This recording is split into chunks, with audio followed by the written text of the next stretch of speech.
এমন একটি আমলের কথা আজকে বলবো। মাত্র 11 বার হাতের তালুতে সূরাতুল ইখলাস পড়লে কি হয়, কি লাভ হয়, আপনি জানলে অবাক হয়ে যাবেন। এই সূরার সঙ্গে রহিয়াছে ভালোবাসার সম্পর্ক, যা নবীজি বলেছেন এই সূরাকে মহাব্বত করলে, ভালোবাসলে তার বিনিময়ে আল্লাহ জান্নাত দিবে। তো এই সূরার সঙ্গে ভালোবাসার সম্পর্ক রয়েছে। এমনই ভাবে এই সূরাটি যদি 11 বার হাতের তালুতে আমল করতে পারেন, তাহলে আপনার প্রিয় মানুষটি আপনার ভালোবাসায় পাগল হয়ে যাবে, আপনাকে মনে প্রাণে ভালোবাসবে। আপনার স্ত্রী আপনার কথা শুনে না অবাধ্য হয়ে যাচ্ছে, এই সূরাটির আমল করুন, আপনার অবাধ্য স্ত্রী আপনার জন্য জীবনের জন্য বাধ্য হয়ে যাবে। আপনার স্বামী আপনাকে সম্মান করে না, আপনাকে সৌহার্দ্যপূর্ণ আচরণ করে না আপনার সঙ্গে, এই আমলটি করুন। মাত্র 11 বার সূরাতুল ইখলাস পড়ে হাতের তালুতে আপনি ফু দিন। যার নাম নিয়ে সূরাতুল ইখলাস পড়ে হাতের তালুতে ফু দিবেন, সে আপনার জন্য পাগল দিবানা হয়ে যাবে, আপনাকে অসম্ভব ভালোবাসা প্রদান করবে। আপনি আগে কখনো হয়তো তার কাছ থেকে এমন ভালোবাসা আপনি কামনা করেননি, আশা করেননি, অথবা পাননি।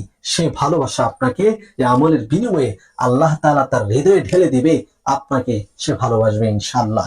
আপনার একটি কলিজার টুকরা সন্তান, মেয়ে সন্তান অথবা ছেলে সন্তান, সে অবাধ্য হয়ে যাচ্ছে, অন্য কোনো ছেলের সঙ্গে অথবা মেয়ের সঙ্গে অবৈধ সম্পর্ক, প্রেম ভালোবাসায় সে আবদ্ধ হতে চলছে, সে আপনার কথা শুনছে না, সে পরকীয়া করতেছে।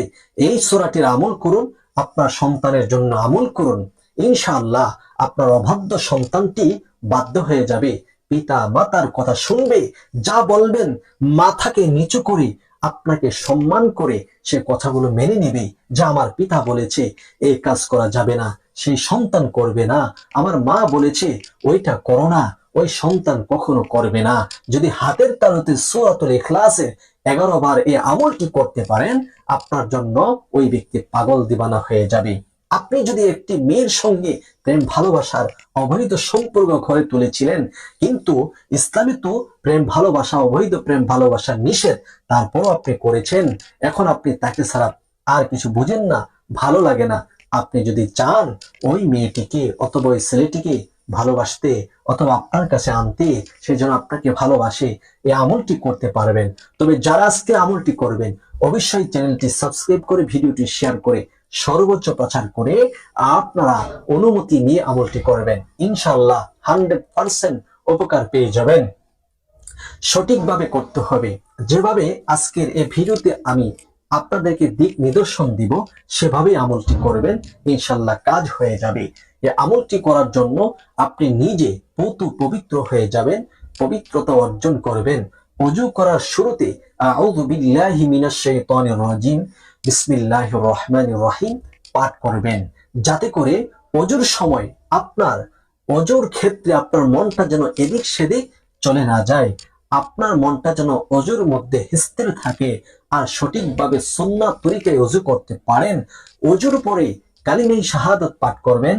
আল্লাহর নবীজি সাল্লাল্লাহু আলাইহি ওয়াসাল্লাম বলেন, আল্লাহর তৈরি 8 জান্নাতের দরজা আপনার জন্য খুলে দেওয়া হবে, যে কোনো দরজা দিয়ে জান্নাতে প্রবেশ করতে পারবেন, কোনো বাধা, কোনো দরা, কোনো সোয়া, কোনো প্রতিবন্ধকতা থাকবে না। আল্লাহু আকবার কাবীরা। কালিমায়ে শাহাদাত হচ্ছে আশহাদু আল্লা ইলাহা ইল্লাল্লাহু ওয়াহদাহু লা শারীকা লা ওয়া আশহাদু আন্না মুহাম্মাদান আবদুহু ওয়া রাসূলুহু। এই ছোট্ট আমলটি যদি আপনি করতে পারেন, আল্লাহ তাআলা মৃত্যুর পরে 8 জান্নাতের দরজা আপনার জন্য ওপেন করে দিবে। এখন আপনি ওযু করে নিয়েছেন, আমলটি করতে চাচ্ছেন, কখন এই আমলটি করবেন? ফজরের নামাজের পরে চেষ্টা করবেন, যোহরের নামাজের পরে চেষ্টা করবেন, 5 ওয়াক্ত ফরজ নামাজের পরে আপনি আমলটি করার চেষ্টা করবেন। পবিত্র বিছানাতে বসবেন, বসে সর্বপ্রথম 3 বার ইস্তেগফার আদায় করে নেবেন। আস্তাগফিরুল্লাহ রাব্বি মিন কুল্লি যামবি ওয়া আতুবু ইলাইহি। আস্তাগফিরুল্লাহ রাব্বি মিন কুল্লি যামবি ওয়া আতুবু ইলাইহি।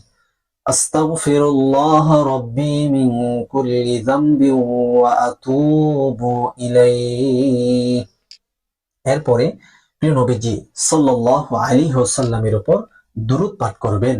আল্লাহর রাসূল বলেন, কোন বান্দা, কোন বান্দী যদি একবার দুরূদ পাঠ করে এর বিনিময়ে আল্লাহ তাআলা তার আমলনামার মধ্যে 10টা রহমত দান করেন, 10টা গুনাহ কেটে দেন, রহমতের চাদর দিয়ে তাকে বেষ্টন করে দেন এবং তাকে বিপদ আপদ থেকে রক্ষার জন্য একজন ফেরেশতা নিযুক্ত করে দেন।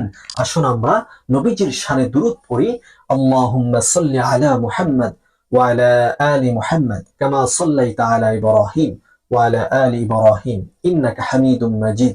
আল্লাহুম্মা বারিক আলা মুহাম্মদ ওয়া আলা আলি মুহাম্মদ কামা বারাকতা আলা ইব্রাহিম ওয়া আলা আলি ইব্রাহিম ইন্নাকা হামিদুম মাজিদ। এরকম ভাবে 3বার দুরূদে ইব্রাহিম পাঠ করে নেবেন। এই দুরূদ যদি কেউ না জানেন তাহলে ছোট্ট দুরূদটি পড়ে নেবেন সাল্লাল্লাহু আলাইহি ওয়াসাল্লাম, অথবা আপনার জানা থাকা যে দুরূদ আপনার কাছে ভালো লাগে পড়তে পারেন সহজে, ওই দুরূদ 3বার পড়ে নেবেন। এরপর হাতের তালুটাকে এভাবে করে নেবেন, করে আপনি সূরাতুল ইখলাস পড়বেন। আউযু বিল্লাহি মিনাশ শাইতানির রাজীম, বিসমিল্লাহির রহমানির রহিম, কুল হুয়াল্লাহু আহাদ, আল্লাহুস সামাদ, লাম ইয়ালিদ ওয়া লাম ইউলাদ ওয়া লাম ইয়াকুল লাহু কুফুয়ান আহাদ।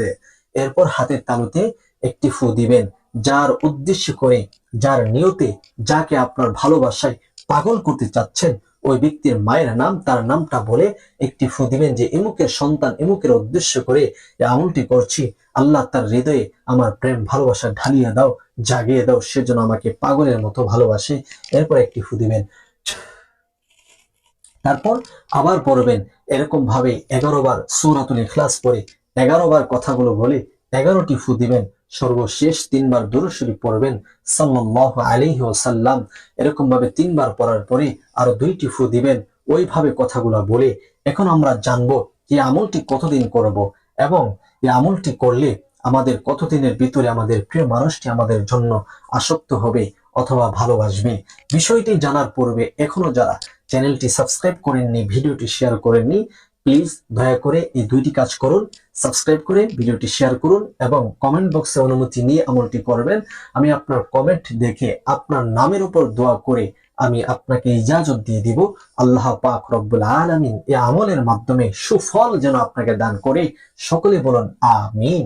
প্রিয় দর্শক, এই আমলটি আপনি যতদিন সম্ভব ততদিন চালিয়ে যাবেন, যতদিন আপনার প্রিয় মানুষটি আপনাকে মনের মতো ভালো না বাসে ততদিন পর্যন্ত আপনি চালিয়ে যাবেন, ইনশাল্লাহ কাজ হয়ে যাবে। আজকের ভিডিওটি পর্যন্ত। ভালো থাকুন, সুস্থ থাকুন। আসসালামু আলাইকুম ওয়া রাহমাতুল্লাহ।